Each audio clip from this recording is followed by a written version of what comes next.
नहमदुहु व नुसल्ली अला रसूलिहिल करीम अम्मा बाद औज़ु बिल्लाहि मिनश शैतानिर रजीम बिस्मिल्लाहिर रहमानिर रहीम रब्बि शहरी सदरी व यस्सिरली अमरी वहलुल उक़दतन मिन लिसानी यफ़क़हू क़ौली। अस्सलामु अलैकुम नाज़रीन, मैं हूँ आपकी होस्ट नबीला और मैं आपका खैर मक़दम करती हूँ आपके प्रोग्राम सेहत एक नेमत में। और जैसे कि आप जानते हैं कि हमारा शो है वो लाइव है और जिस किसी के भी सवालात हो वो हमें कॉल कर सकते हैं। इंशाल्लाह हम आपके सवाल के जवाब देने की कोशिश करेंगे। और हमारी कोशिश यही होती है कि हम अपने प्रोग्राम के ज़रिए आपको जो है घरेलू नुस्ख़ों से और तिब्ब नबवी से हमें जो भी चीज़ पता है हम कोशिश करते हैं कि हम उसी के मुतालिक आपको जो है और ज़्यादा इन्फॉर्मेशन दें, जिसकी वजह से जो हमारी ज़िंदगियाँ हैं जो थोड़ी सी आसान हो जाए कि हम घरेलू नुस्ख़ों का इस्तेमाल करें और अपनी सेहत को और भी ज़्यादा तंदुरुस्त बनाएं। जैसे कि लास्ट वीक माशाल्लाह मुझे जो कॉल आया थे और उनकी बातों से मुझे ऐसे पता चला कि बहुत से लोगों को जो है अभी तक जो तलबीना है और सरीद है, तो इन चीज़ों की जो है मालूमात जो है वो बहुत कम है। तो मैंने सोचा कि आज के प्रोग्राम में इंशाल्लाह मैं इन चीज़ों का जो है वो ज़िक्र करूँगी इंशाल्लाह। और जबकि ये सब चीज़ें जो है सेहत के हिसाब से बहुत ज़्यादा फ़ायदेमंद, बहुत ग़िज़ाइयत वाली है, तो इंशाल्लाह हम इसी के बारे में आज जो है थोड़ी सी बात करेंगे।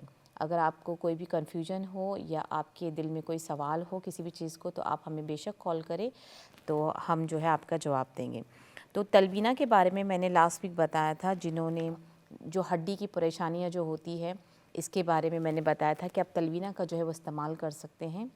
तो तलबीना का इस्तेमाल जो है बहुत सी चीज़ों के लिए होता है और सबसे बड़ी बात जो है ये जौ से बनता है, ठीक है, बार्ली, तो जौ से बनती है। इसके बेनिफिट्स जो है वो जो है गंदम के अगर हम उसको कंपेयर करें तो उसके हिसाब से जो जौ है वो बहुत ज़्यादा ही फ़ायदेमंद होता है। तो इसके जो बेनिफिट्स हैं वो कोलेस्ट्रॉल के जो लोग हैं वो इस्तेमाल कर सकते हैं, और जिनको ब्लड शुगर जिनका हाई होता है उनके लिए बहुत फ़ायदेमंद होता है। जिनकी हड्डियों में तकलीफ़ होती है उनके लिए बहुत फ़ायदेमंद होता है। मैं जौ का इस्तेमाल आपको बता रही हूँ।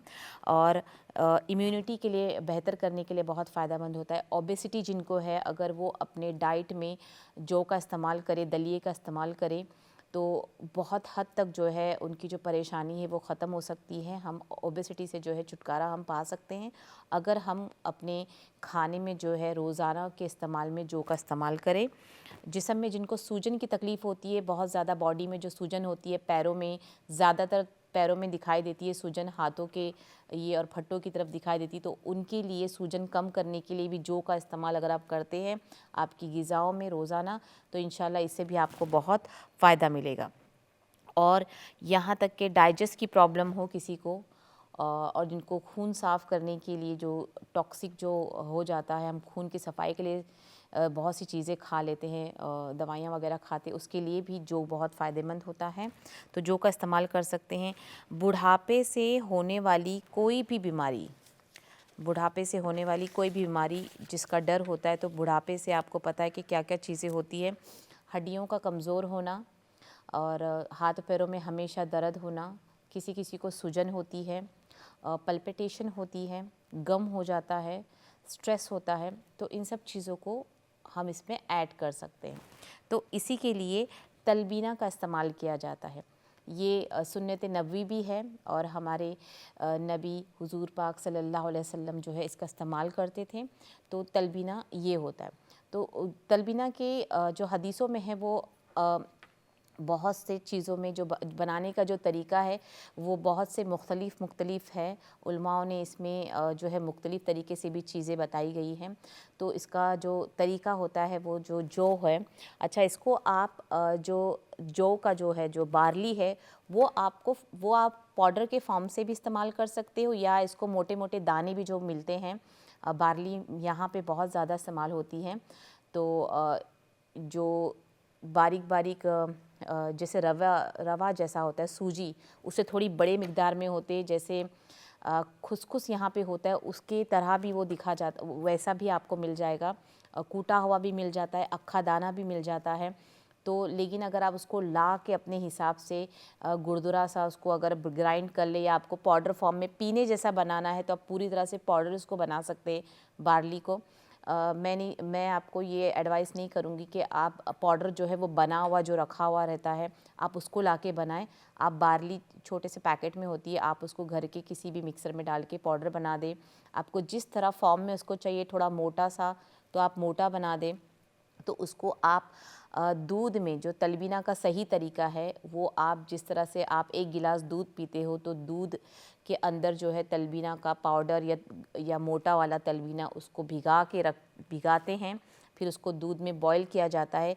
अच्छा, कोई एडवाइस करता है कि आप इसमें खजूर के टुकड़े भी डाल सकते हैं, तो ये खजूर का इस्तेमाल होता है इसके अंदर। उसके अलावा इसको शहद के साथ मिठास के लिए शहद का इस्तेमाल किया जाता है। तो आप इसको एज़ अ पोरिज खा सकते हो, जैसे हम पोरिज बनाते हैं तो हम एज़ अ पोरिज खा सकते हैं रोज़ाना।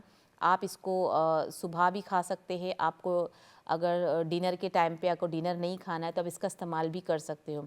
तो जिनको शुगर का डर है वो जो है वो शहद स्किप करके आप जो है खजूर का प्यूरे भी डाल सकते हैं, क्योंकि बहुत कुछ खजूर जो है वो बहुत ज़्यादा मीठी होती है, लेकिन अगर आप अजवा खजूर पे जाए तो उसकी मिठास बहुत कम होती है। अगर हम उसको कंपेयर करें दूसरे खजूरों से, तो आप उसका इस्तेमाल कर सकते हैं। तो ये एक तलबीन है। अच्छा, इसी तरह जो मैं के फ़ायदे बता रही हूँ, इसको आप कोई भी तरीके से बना के खा सकते हो। जैसे आप सूजी बनाते हो तीखा वाला, आप उसकी तरह उसका इस्तेमाल कर सकते हो। कुसकुस का इस्तेमाल जैसे हम बनाते हैं उस तरह आप का इस्तेमाल कर सकते हो। तो आप जिस तरह भी फॉर्म में जो खा सकते हो वो का इस्तेमाल आप कर सकते हो, लेकिन तलबीना को जो तरीका है वो ये है। और हदीस का मफ़हूम है, हज़रत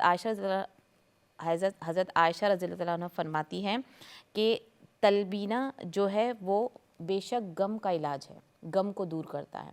तो इसका और ये डीमोटिवेशन जिनको होता है, जो स्ट्रेस होता है, उसको भी कम करता है, दिल के गम को कम करता है, दिल को फट्टों को मज़बूत करता है। तो आप इस सब चीज़ का इस्तेमाल कर सकते हैं और ये सुन्नत है। तो आप इसका, और ये जिनकी ख्वाहिशात जो बढ़ती है उसको भी जो है कम कर सकता है, क्योंकि एक एज के बाद हमें बहुत ज़्यादा गम हो जाता है, तो उस चीज़ को कंट्रोल करने में बहुत हद तक जो है तलबीना जो है मदद करती है। तो जो बीमार है वो बेशक इसका इस्तेमाल करे, और जिनको स्ट्रेस है वो भी इसका इस्तेमाल कर सकते हैं। उसी तरह जो खून की कमी जिनको होती है उसके लिए, खून साफ़ करने के लिए भी इसका इस्तेमाल किया जाता है। ठीक है, ये एक चीज़ है, तलबीना एक चीज़ है। उसके अलावा नबीज़ भी एक चीज़ होता है जो सुन्नत नबी है, और इसका इस्तेमाल जो है हमारे नबी सल्लल्लाहु अलैहि वसल्लम जो है इसका इस्तेमाल किया करते थे। तो पहले मैं इसके बारे में कुछ आपको हदीसें बता दूँ। सही मुस्लिम में है कि उम्मुल मोमिनीन सैयदा आयशा सिद्दीक़ा रज़ियल्लाहु अन्हा फरमाती हैं, हम रसूल सल्लल्लाहु अलैहि वसल्लम के लिए मश्क में नबीज़ बनाते थे। मतलब उस नबी मेरे ख्याल से जो मश्क होता है वो मट्टी का होता है, तो मश्क बनाते थे। तो सुबह को बनाते और इशा तक नोश फरमाते थे आप सल्लल्लाहु अलैहि वसल्लम, और इशा को बनाते तो सुबह तक नोश फरमाते थे। तो ये जो बात हो रही है ये गर्मी के वक्त की बात हो रही है, क्योंकि नबीज़ जो है इसमें भी थोड़ी सी इख्तलाफात मैंने देखी हुई है कि किसी को कोई खजूर की बात करता है कि आप खजूर को अगर आपको सुबह पीना है तो आप खजूर को जो है रात में, जैसे हम डिटॉक्स वाटर बनाते हैं बड़ा सा डब्बे के अंदर या वाटर बॉटल में, तो आपको रात को जो है जो जितनी भी क्वांटिटी में आपको बनाना है, तो ये जो है तरीका जो हदीस में आया था वो गर्मियों के लिए बताई गई है। ये वाली हदीस जिसको आप सुबह पीना चाहते हो तो रात को आपको बनाना है। ये सिर्फ़ खजूरों को या फिर छुआरे जो सूखे हुए खजूर आते हैं, या फिर आप गीले खजूर और किशमिश, ये अलग अलग चीज़ें हैं तीनों। तो अगर आपको खजूरों से बनाना है तो आप खजूर से बना सकते हैं। अगर आपको सूखे हुए खजूरों से बनाना है, जिनको छुआरे कहते हैं, आप छुआरों का इस्तेमाल कर सकते हैं, और किशमिश से भी ये चीज़ बनती है। कहीं कहीं पर खजूर, छुआरे और किशमिश को मिलाने की भी बात होती है, पर मैं जो है ज़्यादातर कोई बहुत से जो मौलाना है इसकी जो सलाह मशवरा नहीं करते, तो आप इसको अलग अलग भिगा के पी सकते। तो जैसे आपको गर्मियों के वक्त जब सुबह पीना हो तो इसको रात को भिगाया जाता है, और सुबह को खजूर, जो गीली खजूर होती है, उसको भी खाते हैं, और उसका पानी जो उसका जो मिठास है पानी में आ जाती है, तो ये भी पीते हैं। ये थी। और सही मुस्लिम में और एक रिवायत में ये है कि हज़रत अब्दुल्ला बिन अब्बास रज़ी अल्लाह ताला अन्हु से मरवी है कि रसूल अल्लाह सल्लल्लाहु अलैहि वसल्लम के लिए अव्वल शब में नबीज़ बनाई जाती थी। इसकी सुबह उसे नोश फरमाते थे और अगली रात में फिर दूसरे रोज़ और उसकी रात में और तीसरे दिन असर तक, फिर अगर बच जाए तो खादिम को बुलाते देते या हुक्म फरमाते कि इसको बहा दिया जाए। मतलब और ये सर्दियों के वक्त की बात है। अच्छा, ये आपने फ़र्क देखा कि ये दो हदीसें जो है नबी जो है वो नबीस के बारे में है, ठीक है, और इसका तरीका गर्मी और सर्दी का जो है मेंशन किया गया हदीसों में। तो ये इसलिए क्योंकि अगर हम जो भी चीज़ जैसे खजूर वगैरह है और जैसे किशमिश है, अगर आप उसको गर्मियों में भिगा के रखते हैं और उसको एक दिन से ज़ायद भिगाते हैं तो अक्सर उसमें फर्मेंटेशन होता है और वो नशा आवरी बन जाता है, इसलिए उसका हुक्म नहीं दिया गया है। तो गर्मियों में स्पेशली जो है आपको एक ही वक्त में जो है आपको भिगा के उसका इस्तेमाल करना है और इसकी बहुत सी वजूहात हैं, तो इसको हमको पहले समझना है, ठीक है। एक कॉल ले लेते हैं। अस्सलाम वालेकुम। वालेकुम सलाम जी। जी। मैं पूछना था दूसरा, जो साबूदाना है इसका क्या फ़ायदा है? क्या बोला आपने? साबुत साबूदाना, साबूदाना, अच्छा अच्छा इसका फ़ायदा क्या है? तो इसकी तासीर गर्म होती है ठंडी होती है? अच्छा, ठीक तो है। जायफल जायफल की भी तासीर पूछनी थी, ठंडी है गर्म है? अच्छा, जायफल की तासीर गर्म होती है और जी, साबूदाने का आप इस्तेमाल, ये ठंडी होती है, आप इसको ये ठंडी इस्तेमाल होती। कर सकते हैं। जी ना फ़ायदा इसका बताना जी, मैं साबूदाने का। बताती हूँ, ठीक है, हाँ जी, शुक्रिया ठीक बहुत बहुत। ठीक है। तो नबीस का मैं बता रही हूँ, तो ये दो अलग हदीसें हैं। तो बहुत ज़्यादा हमको इस बात का जो है एहतियात रखना है कि अगर आप सर्दियों में भी उसको भिगा रहे हो, चाहे आप वो किशमिश को हो या फिर आप खजूरों को हो, तो इतने लंबे वक्त तक ना भिगाए। अगर आपको लगता है कि आप भूल गए हो एक दिन भिगाकर और दूसरी रात आ गई है और उसके अंदर अगर आपको बबल्स दिख रहे हैं या आपको लग रहा है कि फर्मेंटेशन हो रहा है, तो उसको आपको ज़ाय करना होगा। अगर आपको लगता है कि नहीं उसमें बबल नहीं आए हैं और ये उस तरह से गाढ़ा नहीं हुआ है, फर्मेंटेशन नहीं हुआ है, तो आप उसको थोड़ा सा बबल से निकाल कर आप उसको इस्तेमाल कर सकते हो। तो इस चीज़ का बहुत ख़ास जो है हमको जो है इस बात का हमेशा से जो है ख़याल रखना है। अच्छा, नबीज़ जो है ये हमारे नबी पाक सल्लल्लाहु अलैहि वसल्लम के मशरूब जो है वो उनका पसंदीदा मशरूब हुआ करता था। तो ये अक्सर इसका इस्तेमाल हदीसों में बहुत ज़्यादा बताया गया है। तो और ये पेट को ठंडा देता है, पेट को ठंडक के लिए जो है बहुत ज़्यादा इस्तेमाल किया जाता है। खून इससे बढ़ता है, खून की सफाई इस नबीज़ से होती है। तो ये ठंडा हो जाता, ठंडा किस्म का होता है, तो जिस्म को बहुत सुकून मिलता है। और खजूर एक तरह से देखा जाए तो खून को बढ़ाने में मदद करता है। तो सोचिए आप, अगर हमने अपनी ज़िंदगी में इन चीज़ों को अमल में लेकर आ गए, जैसे तलबीना हो, नबीज़ हो, सरीद हो, तो कितनी मुश्किलें जो है हमारी, जो एक वक्त के बाद जो हम बीमार हो जाते हैं, तो अल्लाह ने चाहा तो इंशाल्लाह इन सब चीज़ों का रोज़ाना जो इस्तेमाल अगर हम करेंगे तो हमारे जिस्म को एक तो ताकत फ़राहम होगी। मतलब आपने देखा जितनी भी चीज़ें हम जो इस्तेमाल करते हैं इसमें हमको इतने फ़ायदे, एक तो सबसे पहला जो फ़ायदा हमारा होता है वो सवाब का जो बायस बनता है, क्योंकि ये हमारे नबी की सुन्नत थी, हम एक सुन्नत को ज़िंदा कर रहे हैं, उसकी इंशाल्लाह हमको नेकी मिलेगी और उसका हम इस्तेमाल कर रहे हैं और ये और इजाफ़ा हमारी नेकियों में इंशाल्लाह करेगा। फिर आप किसी को उसको खाने या पीने की जो है तरगीब करोगे, तो वो जब बात आप एक से ज़ायद लोगों तक फैलाओगे तो वो आपको जो है सदक़े जारिया होगा। तो ये चीज़ों में जो हम इसको अवेयरनेस लाएंगे कि इन चीज़ों का इस्तेमाल करें, और माशाल्लाह बहुत से लोग जो है मेहनत भी कर रहे हैं। अच्छा, नबीज़ का जो तरीका है वो सिर्फ़ यही है, अगर हम इसको खालिस तरीके से देखा जाए तो यही तरीका है कि भिगा के खाते। इसके अलावा जिस किसी को भी पेशाब की जलन होती है और जो पेशाब के कतरा निकलने का डर होता है, उनके लिए जो है इसका जो नुस्खा है वो थोड़ा अलग हो जाता है। खजूरों के साथ जो है हम क्या करते हैं, खजूरों को पानी में, एक गिलास पानी में जितने भी आप खजूर 3-4 डाल सकते हो मिठास के हिसाब से, उसके अलावा सफ़ेद तिल, काले तिल और थोड़ा सा बादाम जो है उसको भिगा के रखा जाता है और जब सुबह को आपको इस्तेमाल करना है तो इन सब को जो है आपको ग्राइंड करना है और इसका इस्तेमाल करना है। ये सब चीज़ें आप ठंडी में जो है आसानी से इस्तेमाल कर सकते हैं, क्योंकि तिल भी जो तासीर होती है वो गर्म होती है, तो इसलिए वो मिक्स किया जाता है काली और सफ़ेद तिल को।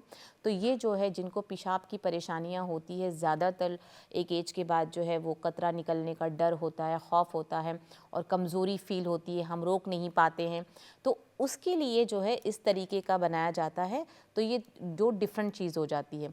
तो इंशाल्लाह जिसको अगर ये तकलीफ़ है तो खजूरों के साथ थोड़े से बादाम जितने आप खा सकते हो, 2-4 मगज़ जो है बादाम ले लें आप, उसमें से एक आधा चम्मच आप ले लें चाय का, काला तिल सफ़ेद तिल मिक्स करके ले लें, भिगाए रात को उसको खा रहे। इसका इस्तेमाल आप हर अगर ठंडियों में आप हर रोज़ कर सकते हो, वरना एक हफ़्ते में 3 बार आप इसका इस्तेमाल करें इंशाल्लाह, तो आपके लिए बहुत फ़ायदेमंद होगी।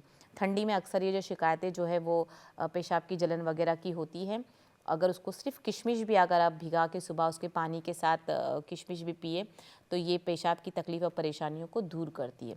तो जो एक नुस्खा जो है सिर्फ एक ही चीज़ के लिए अमल में नहीं आता है, अल्लाह ने इसमें बहुत से फ़ायदे दिए होते हैं, खाली फ़ायदे को हमको समझना है इंशाल्लाह, और इस चीज़ों को अपने ज़िंदगी में जो है रोज़ाना इसको आप इस्तेमाल करें। और कोई बड़ी मेहनत नहीं होती है, बहुत छोटी सी मेहनत लगती है, हर किसी के घर में ये सब चीज़ें मौजूद है, खजूरें और किशमिश, सफ़ेद तिल, काली तिल, ये सब चीज़ें घर में मौजूद होती है, ड्राई फ्रूट्स वगैरह होते हैं, बादाम वगैरह, तो ये सब चीज़ों को सिर्फ आपको जो है इस्तेमाल करना है। उसी तरह बादाम का इस्तेमाल, जो भी बादाम खाए वो अगर हम उसको भिगा कर नेक्स्ट डे अगर खाएं तो ये बहुत ज़्यादा ग़िज़ाइयत से भरपूर होता है और जो ताकत हमको फ़राहम करता है। तो इसका तरीका वही होता है कि आप उसको भिगा के खाएं। आप भिगाने के बाद इसको छिलकों के साथ भी बादाम को खा सकते हो, या छिलके के उसको छीले बिना भी आप उसको खा सकते हो। तो दोनों तरह से इंशाल्लाह आपको फ़ायदा पहुँचाएगा। तो आप इसका इस्तेमाल करें। यह आपकी क़ुव्वत में इजाफ़ा भी करता है, नबीज़ जो है वो आपकी क़ुव्वत में जो है इजाफ़ा भी करता है और इसमें गैर मामूली फ़ायदा भी आपको पहुंचाता है। अच्छा, ये 2 चीज़ हो गई, तो मैंने तलबीना, नबीज़। अब आते हैं हम सरीद की तरफ।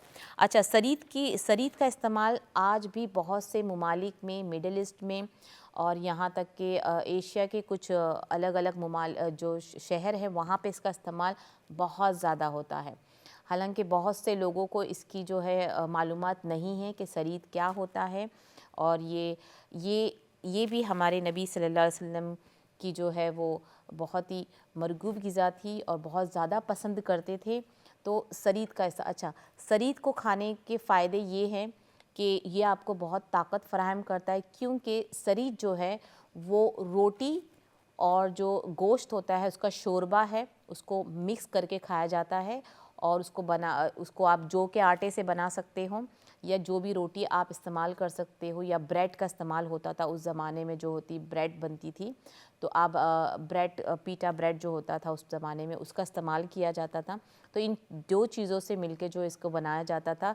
उसके अलावा इसके अंदर कुछ वेजिटेबल्स डाले जाते थे, जैसे कद्दू या गाजर, उसका इस्तेमाल होता था। इसमें मसाले बिल्कुल भी नहीं करते, जैसे आपने शोरबा आपने बना लेना है गोश्त का, जो भी बकरी का गोश्त होता है उसका आप शोरबा बना ले, उसमें मसाले नहीं के बराबर मसाले होते हैं, सिर्फ काली मिर्ची, लहसुन और जो भी सब्ज़ी आपको पसंद है वो डाल के उसको बॉईल करना है नमक वगैरह डाल के। और जब भी ये बना है उसमें ऑलिव ऑयल का इस्तेमाल किया जाता है। आपको बहुत आसानी से जो है इसकी रेसिपी जो है वो नेट में जो है बहुत आसानी से आपको मिल जाएगी, अलग अलग तरीके से मिल जाती हैं। लेकिन मिडल ईस्ट के जो लोग इसका इस्तेमाल करते हैं उनकी जो रेसिपी होती है वो सही रेसिपी है, बिना मसालों की होती है। तो इसमें बिल्कुल भी मसाला नहीं होता है। ऊपर से इसमें रोटी होती है, रोटी के ऊपर जैसे क्रम्स जो बोलते हैं हम उसको, रोटी को क्रम्स बना के फिर आप जौ की रोटी ले लें, या जो भी रोटी आप खाते हैं, गंदम अगर ना खाएं तो उसके लिए बेहतर होगा। और इस मशरूब को ऐसे ही पतला होता है, ये रनी होता है और उसमें कोई आटे को शामिल नहीं किया जाता है। तो उस रोटी को पहले डालते हैं और जब आपकी सरीद बन जाती है तो उस रोटी के जो क्रम्स होते हैं उसके ऊपर सरीद को डाला जाता है और उसको ऐसे ही खाया जाता है। तो ये जो हो ये माशाल्लाह इसके लिए भी आपकी ताकत का बायस बनता है। जैसे मैं आपको लास्ट वीक बता रही थी कि ठंडी में जिनको जोड़ों में तकलीफ़ और दर्द होते हैं तो उसके लिए सूप वगैरह का जो इस्तेमाल बता रही थी, ये सबसे बेहतरीन ग़िज़ा है और ये आप अपनी ज़िंदगी में जो है रोज़ाना इसका इस्तेमाल करें तो आपकी तकलीफ़ और परेशानियों को जो है बहुत हद तक जो है कम हो जाएगी। हमारे ब्रेक का वक्त हो गया, इंशाल्लाह आने के बाद मैं अपनी बात को पूरी करती हूँ। अस्सलामु अलैकुम व रहमतुल्लाहि व बरकातुहू।